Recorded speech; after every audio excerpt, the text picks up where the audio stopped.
வணக்கம் நேயர்களே, மீண்டும் மற்றும் ஒரு செய்தி பிரடி நிகழ்ச்சியில் உங்கள் அனைவரையும் சந்திப்பதில் மிக்க மகிழ்ச்சி அடைகின்றோம். இன்றைய தினம் பேச போகின்றோம் என்னவென்றால், கலிபோர்னியா முழுவதும் காட்டுத்தீ மிக வேகமாக பரவி வருவதால் குறைந்தது 6 பேர் கொல்லப்பட்டிருப்பதாகவும் 7500க்கும் மேற்பட்ட தீயணைப்பு வீரர்கள் நிறுத்தப்பட்டிருப்பதாகவும் செய்திகள் வெளியாகியிருக்கின்றன. அது பற்றி பேச போகின்றோம். தகவல்களை கேட்டறிவதற்காக சுரேஷ் தர்மாவை இணைத்துக் கொள்ள போகின்றோம். வணக்கம் சுரேஷ் தர்மா. வணக்கம் ஸ்ரீ. வணக்கம் நேயர்களே.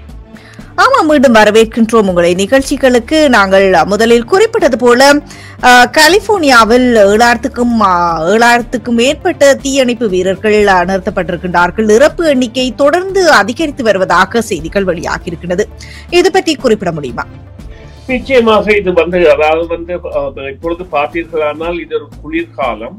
இந்த குளிர்காலத்திற்குரிய சீரான காலநிலைகள் இல்லாத ஒரு காரணத்தால் இவ்வாறான ஒரு தீ ஏற்படுவதற்கான கால நிலை மாற்றமாக நாங்கள் இந்த காலநிலை மாற்றத்தின் கிளைமேட் சேஞ்ச் என்கின்ற நிலைப்பாட்டின் ஒரு விளைவாகத்தான் இதனை பார்க்க முடியும். குறிப்பாக தற்பொழுது நடைபெறுகின்ற விடயங்களை எடுத்து பார்த்தீர்களானால் பனி பெய்யாத இடங்களில் பலத்த பனி பொழிவுகள் இருப்பதும், அதே போல கடல் மட்ட உயர்வுகள் மற்றும் அந்த மழை இல்லை என்ற அளவிற்கு பெய்தல் போன்ற நடவடிக்கைகள் எல்லாம் பல தேசங்களிலும் காணப்படுகின்றன. இலங்கை உட்பட நாங்கள் அதனை அவதானித்திருந்தோம் அண்மையில்.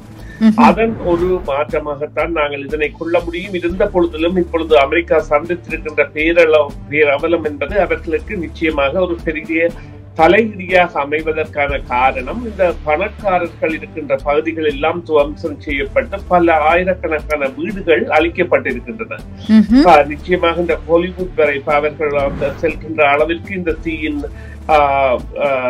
பரம்பல் என்பது இருக்கின்றது. இந்த தீ பரம்பல் என்பது கட்டுப்படுத்த முடியாத ஒன்றாக அவர்களால், நீங்கள் குறிப்பிட்டது போல 7500க்கும் மேற்பட்ட தீயணைப்பு படை வீரர்கள் அங்கே களத்தில் இருந்தால் கூட பல பெறுமதியான சொத்துக்களின் அழிவுக்கான ஒரு காலத்தின் கொடுப்பனவாக இது அமெரிக்காவுக்கு அமைந்துள்ளது. இது காலநிலை மாற்றத்தை நம்பாத அமெரிக்காவிற்கு தான் பலத்த பாதிப்புகள் தொடர்ந்து ஏற்பட்டு வருகின்றன.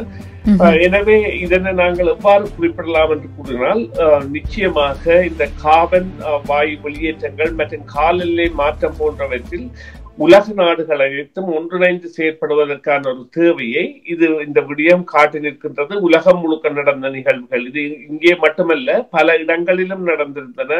அது ஸ்பெயினாக இருக்கட்டும், இலங்கையாக இருக்கட்டும், இந்தியாவாக இருக்கட்டும், அது சூறாவளியாகவோ வெள்ளமாகவோ அல்லது பூமி நிலநடுக்கமாகவோ இவ்வாறான இயற்கை இடரழிவுகள் என்பன தொடர்ந்து இடம்பெறுகின்ற பொழுதும் தற்பொழுது இவை இடம்பெறுகின்றதற்கான காரணங்களாக இந்த காலநிலை மாற்றம் இருக்கின்றது. இதற்கு இன்னொரு உதாரணத்தை எடுத்து பார்ப்போமாக இருந்தால், இப்பொழுது இந்த ஆர்டிக் கடல் என்கின்ற ஆர்டிக் பனிப்பிரதேசத்தில் கூட இந்த கப்பல் பயணங்களை மேற்கொள்ளக்கூடிய அளவிற்கு அந்த பனிக்கட்டிகளின் தன்மை என்பது இலகி நீரோட்டம் இருக்கக்கூடிய தன்மை இருக்கின்றது. அதே போல நீங்கள் கனடாவின் பல பகுதிகளையும் எடுத்து பார்த்தீர்களானால், இப்பொழுது இந்த விண்டர் தொடங்கி, அதாவது பனிகாலம் தொடங்கி 2வது மாதம் நடந்து கொண்டிருக்கின்றது. இது சுமார் 20-25 வருடங்களுக்கு முன்பாக இருந்தால் நிச்சயமாக பலத்த பனிப்பொழிவுகளை தொடர்ந்து சந்திப்பதாகவும், அதற்காக பனி அகற்றுவதற்காக பல வாகனங்கள் நடவடிக்கைகளில் ஈடுபடுவதாகவும், சில வேளைகளில் பாடசாலை விடுமுறைகள் கூட அறிவிக்கப்பட்டு ராணுவம் கூட வரவழைக்கப்பட்ட சந்தர்ப்பங்கள் எல்லாம் இருந்திருக்கின்றன கடந்த காலத்தில். அவ்வாறான பனிப்பொழிவுகள் என்பன இப்பொழுது ஏற்படுவது என்பது மிக மிக அரிது.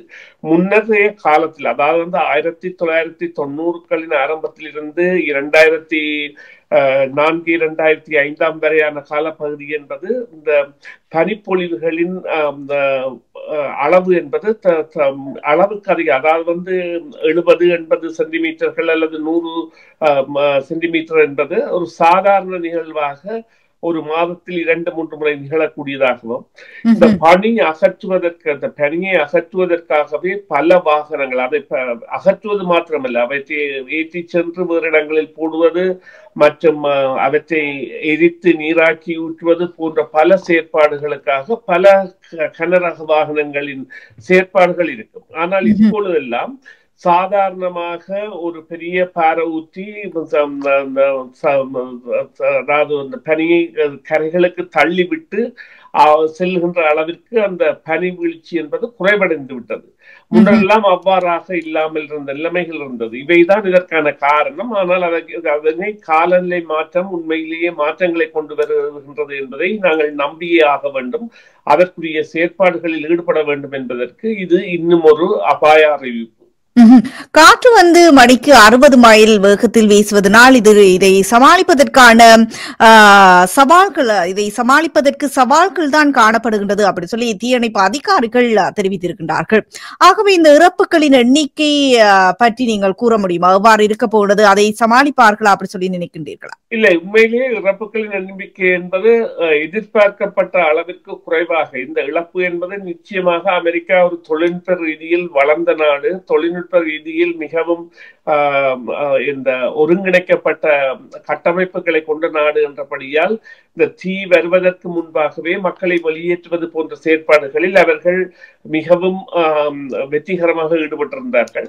இருந்த பொழுதிலும் சில இடங்களில் சிலர் தங்கியிருத்தல் அல்லது வீடுகளுக்கு சென்று சாமான்களை எடுத்து வருதல் போன்றவை இடம்பெறுகின்ற பொழுது ஏற்படுகின்ற இழப்புகள் என்பது தவிர்க்க முடியாதது. இங்கே குறிப்பிட வேண்டிய விடயம் என்னவென்றால், இவ்வாறான தீ பரவும் பொழுது அவர்களை அந்த பொருட்களை எடுக்க மட்டும் நிற்பதற்கு பாதுகாப்பு படையினரோ அல்லது போலீசாரோ அனுமதிக்காமல் அவர்களை உடனே வெளியேறுவதற்குத்தான் முயற்சிப்பார்கள் என்றால், இவ்வாறான வேகமான காற்று வீசுகின்ற பொழுது அந்த தீ என்பதின் பரவல் என்பது எதிர்பார்க்க முடியாத அளவு வேகமாக இருக்கும் என்பதால் அந்த நிலைமைகளில் ஏற்படுகின்ற இந்த இவ்வாறான சிக்கல்கள் சிலர் அதாவது தங்களை அறியாமலே 3 பக்கமும் தீயால் சொல்லப்பட்டதாகவோ அல்லது அந்த தீயிலிருந்து வெளியேற முடியாமலோ இறப்பவர்கள் போன்றவைதான் ஈடுபடுவார்கள் இந்த இழப்பாக, மனித இழப்பாக கருதப்படுமே தவிர, மறுபக்கமாக இதனை நிச்சயமாக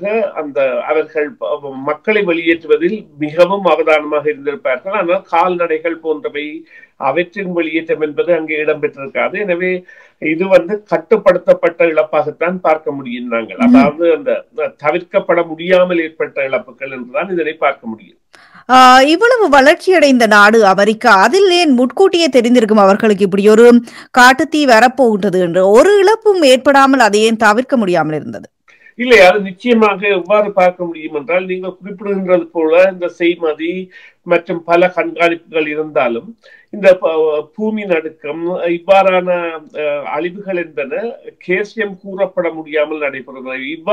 இதனை இவ்வாறு கூறுங்கள். அதாவது ஒரு சூறாவளியாக இருந்தால் அல்லது ஒரு காற்று அழுத்த மண்டலம் வருகின்றது என்றால் அதனை கண்காணித்து செயற்படக்கூடிய வழிவகைகள் இருக்கின்றன. ஆனால் அந்த டொர்னாடோ என்கின்ற அந்த சுழல் சுற்றி சூறாவளி, உடனடியாக ஏற்படுகின்ற காற்றால் அழுத்தத்தால் ஏற்படுகின்ற அவ்வாறான நிலைமைகள் அல்லது நிலநடுக்கம் மற்றும் இவ்வாறாக காட்டுத்தீ பரம்பலின் பொழுது ஏற்படுகின்ற நிலைமைகள் என்பன அவர்களால் சில வேளைகளில் தீர்மானிக்க முடியாததாக இயற்கை தான் தீர்மானிக்கின்ற சக்தியாக இருக்கும் என்றால், இப்பொழுது நீங்கள் குறிப்பிட்ட இந்த காற்றின் வேகம் இருக்கின்றது அல்லவா, அந்த காற்றின் வேகம் என்பது கூடுகின்ற பொழுது மற்றும் அந்த தீ எங்கே ஏற்படுகின்றது, அந்த தீ ஏற்படுகின்ற இடம் ஒரு இல்லை என்ற குளிர் பிரதேசமாகவும் இந்த கட்டிடங்களோ அல்லது திடீரென தீ பெற்றக்கூடிய இந்த பொருட்களோ இல்லாத இடங்களாக இருந்தால் சில வேளைகளில் அதன் பரம்பல் என்பது மட்டுப்படுத்தப்பட்டதாக இருக்கும். ஆனால் இங்கே இருக்கின்ற கட்டிடங்கள் மற்றும் பொருட்கள் மற்றும் இத்தியாதிகள் என்பன உடனடியாக தீப்பற்றலுக்கு அந்த பாதிப்பை ஏற்கக்கூடியவையாக இருப்பதால் இவ்வாறான அழிவுகள் என்பன பேரழிவாக மாறி வருகின்றன. இதனை அவர்களால் அவ்வாறு தடுத்தல் என்பது சாத்தியமற்றது. நன்றி சுரேஷ் சர்மா, உங்களுடைய தகவல்களுக்கு கருத்துக்களுக்கு மீண்டும் ஒரு பொழுதில் சந்திப்போம். நன்றி, வணக்கம். நன்றி சுதர்சினி, நன்றி நேயர்களே, மீண்டும் ஒரு பொழுதில் சந்திப்போம். சிஎம்ஆர் யூடியூப் சேனலில் இணைந்திருக்கும் நேயர்கள் அனைவருக்கும் எமது நன்றி. காமெண்ட்ஸ் பகுதியில் உங்கள் கருத்துக்களை தெரிவிக்க தவறாதீர்கள். முக்கிய செய்திகள், காணொளி தொகுப்புகள், நேர்காணல் என பலதரப்பட்ட அம்சங்களையும் உங்களுக்காக தருகின்றது சிஎம்ஆர் யூடியூப் சேனல். சிஎம்ஆர் என்று சர்ச் செய்து எமது யூடியூப் சேனலை சப்ஸ்கிரைப் பண்ணுங்கள். உங்கள் உற்றார் உறவினர் நண்பர்களோடும் இந்த காணொளி தொகுப்புகளை பகிர்ந்து கொள்ளுங்கள். அருகில் இருக்கின்ற முக்கிய காணொளி தொகுப்புகளையும் தவறவிடாமல் பாருங்கள்.